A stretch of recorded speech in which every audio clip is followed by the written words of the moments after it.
If you have ever had any questions about the appearance of the ancient Arabs, I'm here to tell you, you need look no further than the Hebrew language for the answer. My name is Matt D. Talford, and I'm going to illustrate that for you in this upcoming edition of Matty's Rap, right after this short break. Hello and welcome back to another brief edition of Matty's Rap. And yes, I will boldly say brief and short for this one because there's no reason for this to run long. Okay? I'm your host, author Matt D. Talford, author of a couple of award-winning books that I will tell you about at the end of this video. But in the interest of time and my ongoing challenge of finally delivering on what I promised to be a short video in a short amount of time, I'm going to save all of that stuff till the end. Let me jump right into today's topic, okay? Into today's topic. You saw the introduction. Have you ever wondered what the ancient Arabs look like? And then I said you need look no further than the Hebrew language for the answer to that, okay? Or for any answers to any questions you may have had on that. Very simple, very simple. I'm going to show you how to do it, okay? Maybe some of you have seen my video titled My Struggles with Learning Modern Hebrew or something to that effect. I'll put a link in the description box below and the title screen at the bottom here of this window so that you can see what the title of the video is. But some of the things that I had a problem with, or some of the things that caused me to struggle with learning modern Hebrew, is the gameplay, the wordplay, the play with the letters and the sounds. You've got one character that produces two different sounds, and a lot of that's a lot like English. For example, you take Spanish, for example. Spanish, you can have the V and the B have the same sound. It's B. Well, you know what? That derived from ancient Hebrew, because in ancient Hebrew, there was no V sound. There was only the B sound. It is what they call today bet, but in Paleo Hebrew, it's pronounced ba, okay? And that's the basis for today's video, okay? So if you look at modern Hebrew, I'm going to give you two phrases. Let me speed up and speed through this, okay? There are two phrases that give you a contrast that will show you what the ancient Arabs look like, okay?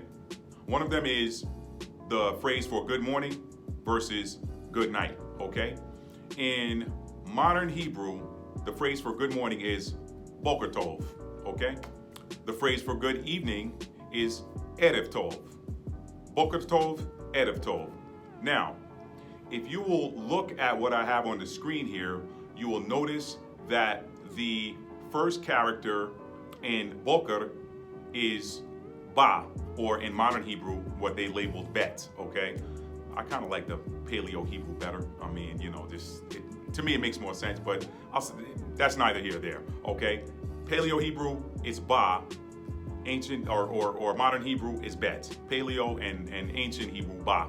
Modern Hebrew, bet, okay? It's the B sound. It is represented by what was a tent floor plan. So it represents house, okay? One letter, ba. Now, when you take modern Hebrew, that can have a B sound or a V sound. I don't know why they did that. I don't know why they took it upon themselves to change the language. Whoever, I know who did it. I mean, I saw a whole video, and there's some books out on who they're calling the father of modern Hebrew, or the person that they're saying revive the dead language, or whatever. Okay. Anyway, Boker Tov, Erev Tov. Okay. So Erev Tov, you have the I, or ayin, as they say in modern Hebrew, the Ra, or the Resh, as they say in modern Hebrew, Ra in Paleo, Resh in modern Hebrew, and then the Ba, which in modern Hebrew becomes a Va. Okay. Modern Hebrew is pronounced Erev Tov, okay? So we got Boker Tov, Ba, Kwa, and Ra, Boker Tov, and then Erev Tov, I, Ra, and Ba. Now, let me get away from the Paleo. Let's get back to the modern here. Modern Hebrew, good evening, is Erev Tov, okay? But if you pronounce it using Paleo Hebrew, I know this video, I probably could have shaved 3 minutes off of this, but I kind of wanted to give you some background info.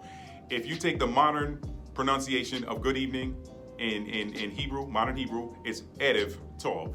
That B, that Ba becomes a V sound. But if you take it and pronounce those same characters using Paleo Hebrew, it becomes Arev Tov. Now, that Arev sounds a whole lot like Arab, right? Arab is the word that they're using for evening. What is evening? It is the beginning of darkness, right? The head, if you look at the word, eye, if you look at a Paleo Hebrew chart, the eye could be the eye or it could be shade, darkness, okay? The resh or the ra, that's head, okay? Meaning the top of something, the beginning of something, or the head, whatever. Head of the household, the beginning of something, okay? And then the ba is the house. So you got the beginning of darkness over the house. That's the evening, right? Now, dark, Arab, tov, Arab. Drop the tov. That just means good or whatever. Drop that. Let's deal with morning and evening. Morning, borker, evening, Arab. In Paleo Hebrew, Arab. Arab is the beginning of darkness. So the word Arab and Arab is the same thing. Dark. The Arabs were dark. Some of y'all that are hardline, no, it's this way, whatever. I studied Hebrew, and y'all gonna probably laugh at this. But listen, this is my problem with modern Hebrew. When you change vibrations, you change meanings, okay? The vibration is the vibration. It doesn't matter, okay? A dog barking is a dog barking. It's roof, roof, roof. I don't care if it's a little dog, I don't care if it's a big dog. It's the same sound they all make. When you change that vibration, when a roof becomes a then you're like, well, you got a mouse here, you got a cat, or you got a dog? What are we dealing with here? I don't know. Like, tell it to me. Spelling. That's my problem, okay? So, I promise y'all this will be a short video. Arab, evening. Arab, dark. Evening is the beginning of what? Darkness. So, when you look at the word Arab, the Arabs were dark. Now, this can be verified further by looking at the invasion of the Iberian Peninsula from North Africa in 711 AD by the group that was labeled the Moors. If you read the book Lost Tribes in Promised Lands, you know that collective that sailed across that ocean or sailed across the Strait of Gibraltar and invaded the Iberian Peninsula and took over and ruled the Iberian Peninsula for about, 700 years? They were a mixture of Ishmaelites and Israelites. So if they were all dark, that confirms right there. Ishmaelites, when you hear Ishmaelites, you tend to hear Arab, okay? You think Arab with Ishmaelites, they were dark. Arab means dark. Evening, the beginning of evening, the beginning of darkness is evening. Erev Tov, good evening. I just said it to you in modern Hebrew, but Paleo, Arab Tov. Evening, good evening. Evening, beginning of darkness. Arab, dark. There's your answer. Short video, I promise y'all, short video. It could have been a lot shorter. I probably could have cut right to the chase with this, but I had to set it up for some people because some people are nerdy and they want the backstory. Don't just tell it to me, show it to me. I showed it to you. Listen, tell somebody you love them and mean it. I told y'all this is going to be a short video. I told you I would tell you about the books at the end. I'm the author of From Fear to Faith, a survivor story, multiple award-winning book, the story of how mindset can help you to overcome the worst of circumstances, and then Stuck in an Elevator, my first work of fiction that also garnered me an award, best or runner-up for best new fiction book of 2019 by the Book Excellence Awards, okay? So check it out. There are links in the description box below. You'll learn something powerful from both of those stories. Take care. Tell somebody you love them and mean it. I love you guys. Thank you for watching. Thank you for being a subscriber. If you have not subscribed already, hit the subscription, hit the subscription button and slide the notification bell all the way up to all so you can be notified when I drop a new video. And do me a favor and give this video a huge thumbs up.